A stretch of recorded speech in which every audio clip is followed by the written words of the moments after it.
नमस्कार. आजच्या भागामध्ये तुमच्या सगळ्यांचं मनपूर्वक स्वागत. आजचा भाग थोडा वेगळा आहे बरं का ते तुम्हाला सांगतेच, पण या भागाची सुरुवात एका कवितेने करूया. किती सुंदर तरल कविता आहे. कळायला थोडी अवघड वाटू शकते, पण आपण अर्थ समजून घेऊ. बघा किती छान आहे.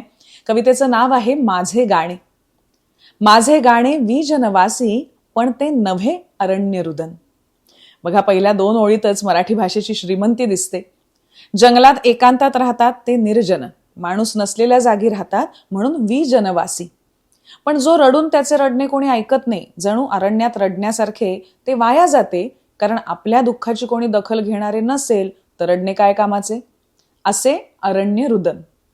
तर माझे गाणे एकटीचे एकांतात गायलेले असले तरी व्यर्थ रडणे नाही. किंबहुना ते गाणे दुःखाचे असेल हेही जरुरी नाही. मग गाणं कसं हवं? गाणे आपले आपल्याशी. गाणे आपले आपल्याशी केवळ सुर संकीर्तन. लगन गांधाराची आळवणी नाही, नाही बैरागी भैरवाचे आर्जव. गळ्यात प्रथम मुरू द्यावे सदा फुली यमनाचे मार्दव. असं वाटतं ना की एखाद्या संगीतकाराने कविता लिहिली असावी. संगीताचे केवढे बारकावे आहेत. आणि यमन रागाच्या नावाची फोड बघा किती सुंदर केलेली आहे. आरंभीचा राग तो यमन. ए मना यम नियम. कानाची पाळी पकडून त्याला नमन, त्याच्या पाशी तनमन. आणि त्याचे संगीतातले नियम काय तर शुद्ध सूर सारे, फक्त एक चढा, पण तिथवर पोचण्याची निकड नाही. मंद्र सप्तकातील धीमी आलापी, तिला तिची अंतर्गत एकलव्य ठायलय. इथे एकलव्य शब्द पण किती सुंदरपणे आलाय बघा. जसा एकलव्य गुरुशिवाय स्वतः शिकला, तसं हे माझं गाणं माझं माझ्या पुरतं. ते मैफिलीसाठी नाही. आणि म्हणूनच तर सारंगीचे सूर स्वरात लपेटणे नाही.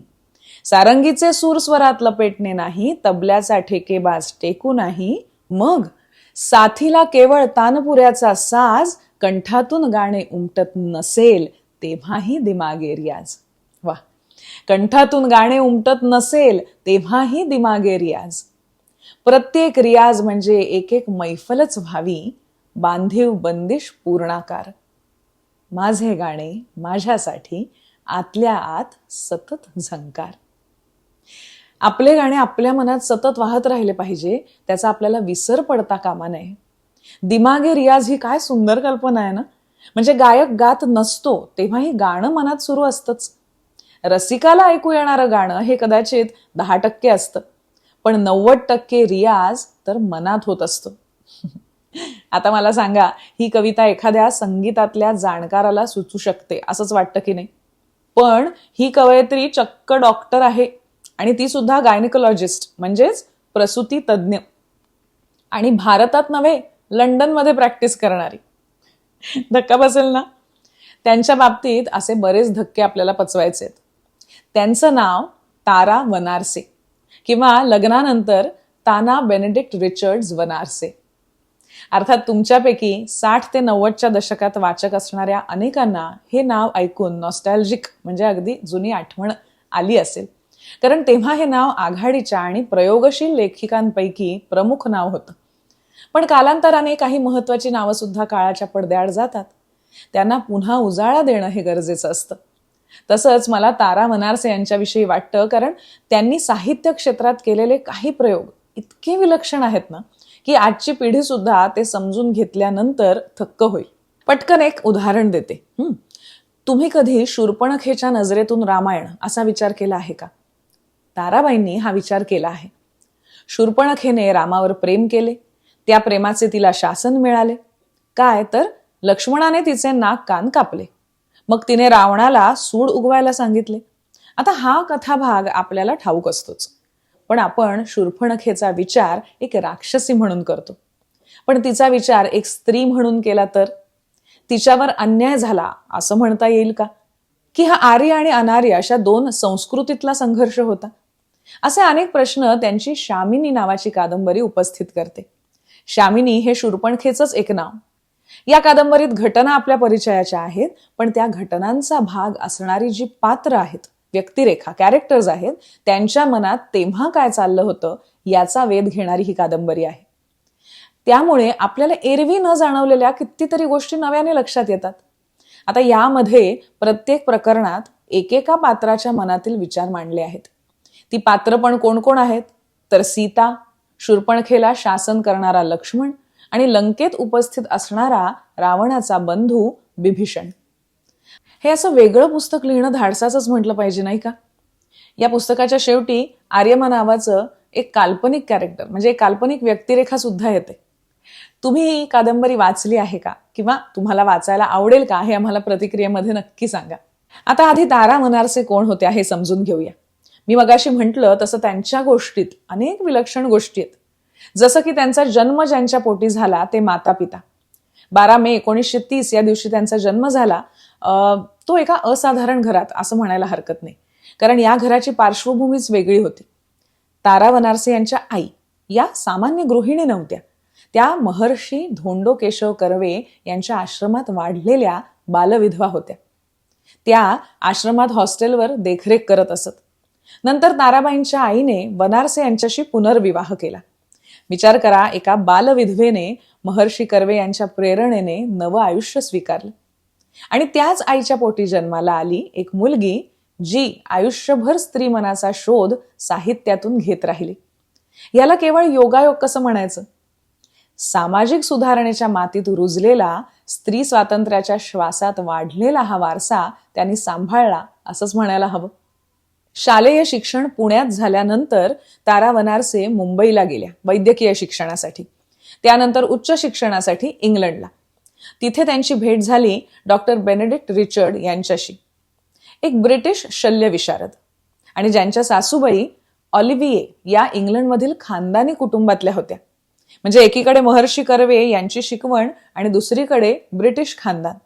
या दोहींच्या मध्ये तारा वनारसे उभ्या राहिल्या आणि तरीही त्यांनी मराठीला कधी सोडलं नाही. इंग्लिश घरात राहून, इंग्लिश समाजात वावरून त्या मराठीतच विचार करत राहिल्या, मराठीतच लिहित राहिल्या. हेही किती विलक्षण आहे, नाही का? ब्रिटनमधील शिक्षण संपल्यानंतर त्या काही काळ भारतात परतल्या. 1970 ते 1975 या काळात पुण्यात त्यांनी प्रसूती तज्ज्ञ म्हणून प्रॅक्टिस केली. पण नंतर त्या पुन्हा इंग्लंडला गेल्या आणि तिथेच स्थायिक झाल्या. मिरांडा रिचर्ड्स ही त्यांची कन्या. 1995 साली पती डॉक्टर बेनेडिक्ट यांचं निधन झालं, पण तारा वनारसे लिखाण मात्र करतच राहिल्या. आयुष्याच्या अगदी शेवटच्या टप्प्यात त्यांना पार्किन्सन झाला, पण त्यांची बोटं कीबोर्डवर फिरत राहत. तसं पाहिलं तर त्यांचं बरंच साहित्य प्रकाशित केलं मौज या प्रकाशन संस्थेने. पण पॉप्युलरने 1955 साली त्यांचं एक नाटक प्रकाशित केलं, कक्षा, जे खूप लक्षवेधी ठरलं. त्यावेळी ताराबाईंचं वय होतं अवघं 25 वर्ष. आत्माराम भेंड्यांच्या कलाकार नाट्य संस्थेने ते रंगमंचावर सादर केलं. हे नाटक नायिकेच्या मनातील आंदोलन दर्शवणारं होतं. स्त्रीच्या आतल्या जगाचं, तिच्या द्वंद्वाचं, तिच्या भावनिक संघर्षाचं चित्रण प्रेक्षकांना खूपच आवडलं. आणि अधिक महत्वाचं म्हणजे मराठी रंगभूमीच्या इतिहासात हे नाटक एक महत्वाचं वळण ठरलं. या नाटकाने मराठी स्त्री नाट्य लेखनाला एक नवी दिशा दिली आणि या निमित्ताने ज्येष्ठ प्रकाशक रामदास भटकळ यांच्याशी झालेली त्यांची मैत्री आयुष्यभर टिकली. भटकळ सरांच्या जिव्हाळा या ग्रंथात त्यांच्यावर एक सुंदर लेख सुद्धा आहे. ताराबाईंचं तिळा तिळा दार उघड हे ललित लेखांचं पुस्तकही फार छान आहे. त्यात त्यांच्या नजरेतून इंग्लंडमधल्या हावर्थ या गावाचं वर्णन वाचताना आपण त्या गावातच आहो की काय असं वाटतं. ब्रॉन्टे सिस्टर्समुळे जगप्रसिद्ध झालेलं हे छोटंसं गाव.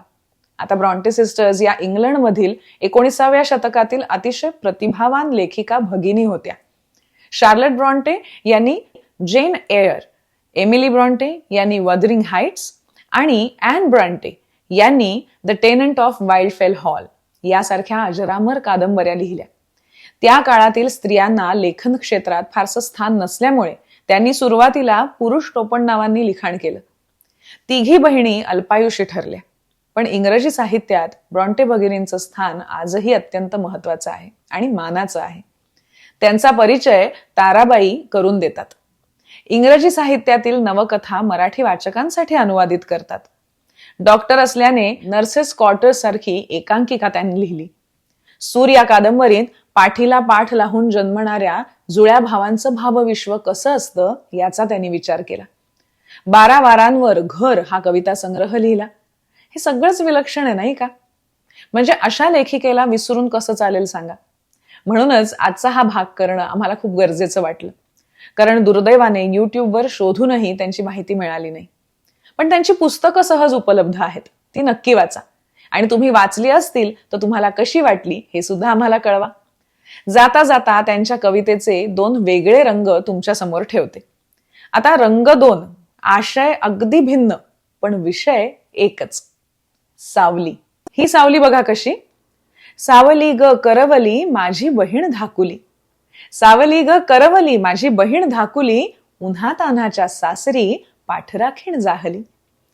माझी सावली अबोली जीवा भावाची सहेली, काट्या कुट्यांच्या वाटेत करी सोबत एकुली. आणि आता तीच सावली कधी कशी भासते तर सावली शांबरी. शांबरी म्हणजे काय ठाऊक आहे? शांबरी म्हणजे चेटकीण, जादूगारीण. किती वेगळा शब्द आहे ना. सावली शांबरी हवी तेव्हा नसते, नको तेव्हा असते. धरायला मागे धावावे तर पुढे पुढे पळून गुंगारा देते. सावली असते तेव्हा माझीच मला भीती घालते. नसण्याने सटवाई अधिकच धास्तावून सोडते. नको त्यावेळी उगीच दोघांमध्ये लांडी लुडबुड करते. अंधारात सोबत करील म्हणावे तर बया साळसून गुडूप होते. सावलीची ही 2 रूप दोन्ही पटण्यासारखी आहेत ना. आहे की नाही गंमत? मग कसा वाटला आजचा भाग? त्यांच्याविषयी तुमच्या काही आठवणी आहेत का? किंवा तुम्ही जर लंडनमध्ये असाल तर तुमची त्यांची कधी भेट झाली होती का? आम्हाला नक्की कळवा. तुमच्या आठवणीही कळवा, तुमचे अनुभव कळवा. आणि असेच वेगवेगळे विषय पाहण्यासाठी मधुरा वेलणकर साटम ही आमची युट्यूब वाहिनी, तिला पसंती द्या, तिचा प्रसार करा आणि तिचे सभासद व्हा. झाला नाहीत अजून? लगेच व्हा. म्हणजे काय करायचंय तर लाईक, शेअर आणि सबस्क्राईब करायचंय. आणि बेल आयकॉनवर क्लिक करायला विसरू नका. म्हणजे नवीन भाग आला की तुम्हाला लगेच पाहता येईल. भेटूया पुढच्या भागामध्ये एका नव्या गोष्टीसह. धन्यवाद.